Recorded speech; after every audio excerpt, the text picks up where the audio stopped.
O vídeo do Felca essa semana, do youtuber que mostrou toda essa barbaridade que a gente viu, que não é exatamente uma novidade, mas que escancara o problema de prostituição, inclusive das crianças, de uso de crianças como mercadoria, de certa forma auxilia para que o projeto do qual o senhor é relator tenha algum andamento em Brasília, depois a gente ter visto as últimas semanas, os últimos meses todos voltados a outros temas que têm bem menos interesse da população? Olha, zero novidades com esse vídeo do Felca. É um vídeo gravíssimo que deixou milhões de brasileiros perplexos, assustados, mas rigorosamente zero novidade, porque faz tempo que nós sabemos que há abuso infantil, exploração sexual, pedofilia, induzimento ao suicídio. Por isso que no tempo que defendemos, você elenca uma série de crimes que acontecem na internet e que merece um dever de cuidado das plataformas digitais. O que quer dizer isso? As redes sociais têm que atuar de modo ativo, diligente, chamado tecnicamente dever de cuidado. Para quê? Para impedir que as nossas crianças expostas à prática desse crime. Eu não sei se o senhor está se movimentando aí, mas está tendo alguns cortes na sua fala aqui, na sua ligação. Não, eu tô parado, parei para falar. Agora funcionou. Agora onde o senhor está, funciona. Pode prosseguir, por gentileza. Então, a proposta que nós defendemos é criar uma responsabilidade para as redes sociais. Elas precisam ser ativas no combate à pedofilia, a abuso infantil, a exploração sexual de crianças. É preciso que isso seja feito por parte das plataformas digitais como obrigação. Então, esse debate foi acelerado e ontem o presidente da Câmara, o Gumota, até anunciou na semana que vem a realização de uma comissão geral e no prazo de um mês, ele próprio disse que pretende votar algo no plenário da Câmara.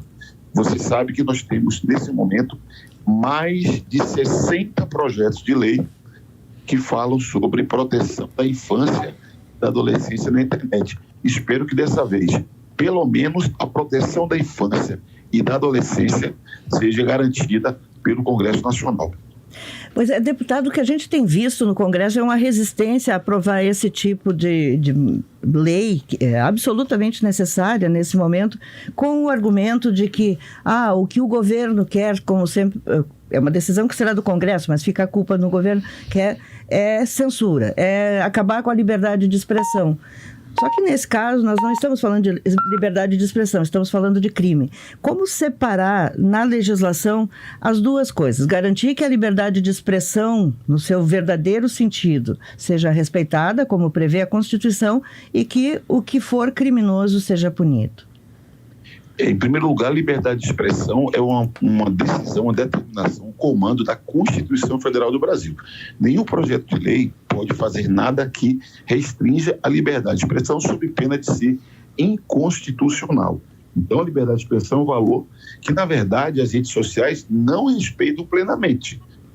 Faz pouco tempo que tem um blogueiro chamado Jones Manuel, que é um blogueiro ligado à Twitter, que teve as suas contas derrubadas pela Meta no Instagram, e não teve nenhuma justificativa. Nós queremos, inclusive, que haja a defesa da liberdade de expressão na lei, criando um devido processo para que o usuário possa garantir a sua expressão, que muitas vezes é limitada pelas big techs. Agora, nesse caso concreto, da infância e da adolescência, eu estou defendendo que nós sigamos o caminho do Reino Unido. O Reino Unido votou uma lei de segurança online focado em criança e adolescente. Então, para acabar com essa demagogia, com essa farsa de que qualquer lei que regule é censura, que é uma mentira, a verdade, expressão do lobby das Big Techs, que não quer nenhum tipo de regulação, eles querem continuar a ter liberdade para ganhar dinheiro, inclusive com crime. Para acabar com essa falsa polêmica, eu estou defendendo um projeto de lei do senador Alessandro Vieira, de Sergipe, projeto de número 2628 de 2022. E todos os 60 outros projetos podem ser examinados juntamente com esse projeto de lei do senador Alessandro Vieira, que já foi votado no Senado, que é um projeto ótimo para a proteção de crianças e adolescentes. E eu quero juntar os outros 60 projetos que estão na Câmara, por quê? Porque lá tem projetos desde o líder bolsonarista, Nicolas Ferreira, até a líder do PSOL, Talíria Petroni. Tem projeto de todo tipo de parlamentar, de todos os lados da política. A ideia é, nesse mês, juntar todo mundo na mesa, colocar todas as propostas na mesa e sair no final da linha com uma proposta focada em proteção da infância e da adolescência, com cuidados sobre publicidade, com cuidados sobre abuso sexual, exploração sexual de criança, induzimento ao suicídio, induzimento aos danos físicos, não é? A mutilações, que é muito grave desse joguinho. Então, eu aposto que nós temos uma janela de oportunidade, podemos proteger a infância e a adolescência com uma lei em função dessa denúncia gravíssima do Feoca. A gente vai refazer a ligação com o senhor, deputado Orlando Silva, porque tem muitos cortes, a gente refaz aqui para lhe entender melhor com a qualidade de som que a gente tem aqui na Rádio Gaúcha também. São 8h33, daqui a pouquinho a gente segue conversando com eu ia falar ministro, né, que ele foi ministro dos esportes, com o deputado Orlando Silva, que é do PCdoB e que agora vê esse projeto com alguma chance de andar. Enquanto isso, já recebo mensagens aqui de deputados da direita aqui, Giane. O curioso é que exatamente o que está impulsionando a retomada dessa discussão foi algo que ganhou força pelas redes sociais. E eu recebo mensagens de deputados de direita aqui criticando, dizendo que na verdade é um projeto para mexer com a direita. É a próxima pergunta que eu quero fazer também para o deputado Orlando Silva, porque a ideologia está em tudo, né? Não, e só se eu acho até muito ruim para a direita, e quero separar aqui direita de extrema direita. Depois a gente fala sobre isso, mas se a direita veste essa carapuça, é ruim para ela. Eu estava comentando aqui, deputado Orlando Silva, que tem... Eu vou dar o nome do deputado aqui, que tá, um deles que está me mandando mensagem, que é o deputado do PL aqui do Rio Grande do Sul, Giovanni Cherini, dizendo que o senhor mistura interesses políticos nesse projeto, que se separar o assunto das crianças será aprovado, mas que na verdade é um projeto que quer bater na direita. São as narrativas. Eu dei número. Eu não estou defendendo. Veja como a vida é, né? Eu não sei se o deputado Cherini conhece o projeto de lei 2628 de 2022. Eu acabei de falar. Eu defendo que nós examinemos o projeto de lei 2628 de 2022 do senador Alessandro Vieira, que não é nem da esquerda, e defendo que nós sentemos à mesa e reunamos todos os projetos. Falei nomes. Do líder bolsonarista Nicolas Ferreira, a líder do PSOL, Talíria Petroni. Nós temos 60 projetos de lei na Câmara dos Deputados focado no tema infância e adolescência. Então, mais cristalino do que eu falei aqui não é possível. Eu nem defendi o que eu acredito, que é o texto de lei 2630, que eu relato, que esse eu acredito que é fundamental que nós façamos um debate, porque diz respeito a um conjunto de regras para a regulação de plataformas digitais, que inclui defesa de liberdade de expressão, obrigações de transparência que as plataformas devem ter, responsabilidade por danos causados a terceiros, para que nós não fiquemos pendurados numa decisão do Supremo Tribunal Federal. Eu defendo que o Congresso Nacional decida sobre isso, que discuta o financiamento do jornalismo profissional, que é um deserto de notícias no Brasil. Então, tem um conjunto de temas que eu defendo que nós tenhamos que enfrentar. Agora, como eu sei que tem muitas narrativas, muita guerrinha política, muito viés ideológico, o que eu falei na minha última intervenção, eu repito, pelo menos, focar em criança e adolescência, na proteção dessas pessoas, é o mínimo que a Câmara dos Deputados pode fazer nesse momento. O Senado já votou, é a Câmara ter a hombridade de votar isso sem ceder à pressão de grupo ideológico que vê fantasma o tempo inteiro. É o mínimo e mais urgente, né, deputado? É o mínimo e urgente, claro. E, deputado, alguma forma de diálogo existe diretamente com as Big Techs, com as empresas de tecnologia, para que elas, quem sabe, colaborem na construção deste regramento? Eu sistematicamente dialogo com eles. Essa semana, por exemplo, eu discuti com a Meta, eu até solicitei informações para eles à luz dessa denúncia gravíssima. Ainda ontem recebi informações do TikTok sobre que medidas eles adotam para impedir esse tipo de prática, porque o que nós queremos, veja, muita gente me associa, a minha imagem é de enfrentamento e combate às Big Techs, mas o que eu quero é atender o interesse nosso, o interesse nacional, o interesse do nosso povo. Então, eles precisam responder por que tem dever de cuidado na Europa, onde eles têm uma série de obrigações de busca ativa para enfrentar esses crimes e no Brasil não tem. Então as Big Techs, elas são omissas. As Big Techs são omissas no cometimento de crimes na internet. E isso está prejudicando o Brasil. Por isso, como é urgente, fundamental que, no mínimo, protejamos as nossas crianças e adolescentes. Minha expectativa é que na quarta-feira da semana que vem haja um grande debate com especialistas na Câmara dos Deputados e a minha expectativa é que nós tenhamos a mínima maturidade de sentar à mesa e produzir alguma convergência. O ano que vem tem eleição. A gente discute tudo, disputa tudo na política, mas pelo menos proteger a infância e a adolescência, proteger as nossas crianças de abuso sexual, de violência, de induzimento à mutilação e suicídio, a essas agressões que elas sofrem na internet, é o mínimo que o Congresso Nacional deve fazer para honrar os votos dados pelo povo brasileiro.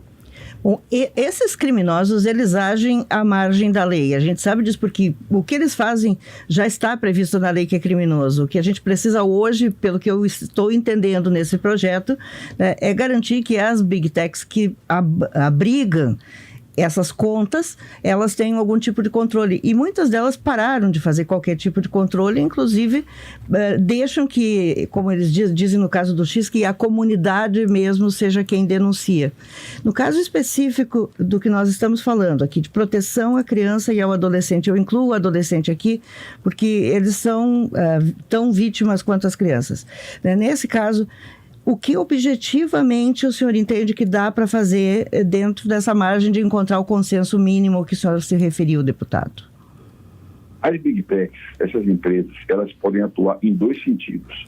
Elas podem fazer um desenho dos aplicativos que valorize a segurança, um desenho, uma forma de construção dos aplicativos que valorize a segurança, inclusive prevendo mecanismos facilitados de controle parental.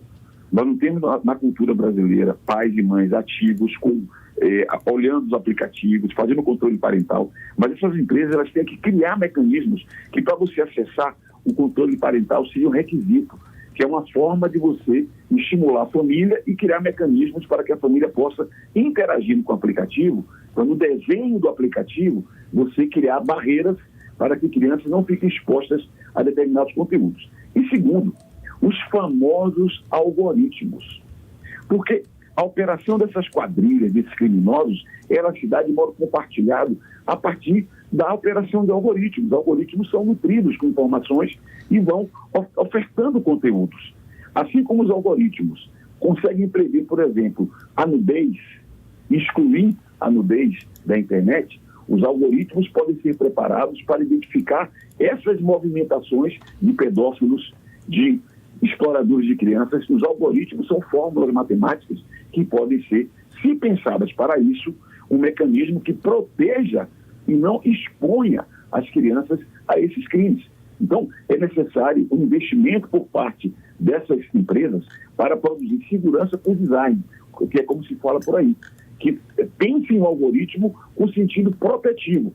Assim como um mamilo, numa obra de arte, é identificado como nudez e tirado de cena muitas vezes, você tem mecanismos tecnológicos que vai exigir investimento? Vai exigir reforço com a segurança? Vai. E vai exigir também o que chamamos de dever de cuidado, que é um combate ativo, inclusive prevendo revisão humana, para que nós possamos restringir a prática desses crimes, combater. Nós temos que tratar a exploração de crianças como crime, ao invés de like, tem que dar cadeia para essas pessoas. Obrigada, deputado Orlando Silva, do PCdoB, conversando conosco nessa manhã. Ele que foi relator desse projeto que prevê a regulação das Big Techs. Bom dia e bom trabalho para o senhor. Muito obrigado, bom dia e bom trabalho para todos nós. 8h41. Eu achei um tema a fala bem importante, do deputado muito importante. Estou pesquisando aqui, inclusive, queria ter feito mais perguntas para ele sobre isso e não deu tempo.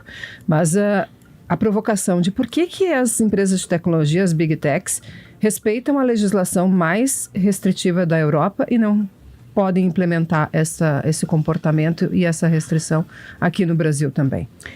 É porque o Brasil muitas vezes é tratado assim, sabe, como uma república bananeira. Eu me Porque incomodo perde o com isso. respeito, né? É porque aí, quando tem assim uma classe política que é contra, que fica dizendo não, isso é para censurar, isso é contra a liberdade de imprensa, não sei o quê, liberdade de expressão, e não é, nesse caso nós estamos falando de crime. Fica parecendo que no Brasil pode No tudo, Brasil né? pode tudo. O Brasil é o país do samba, do carnaval, as pessoas não precisam levar a sério. E no Reino Unido elas podem. Porque aqui, as restrições, inclusive o tarifaço, um dos motivos que está por trás é o que o presidente Trump chama de censura às big techs.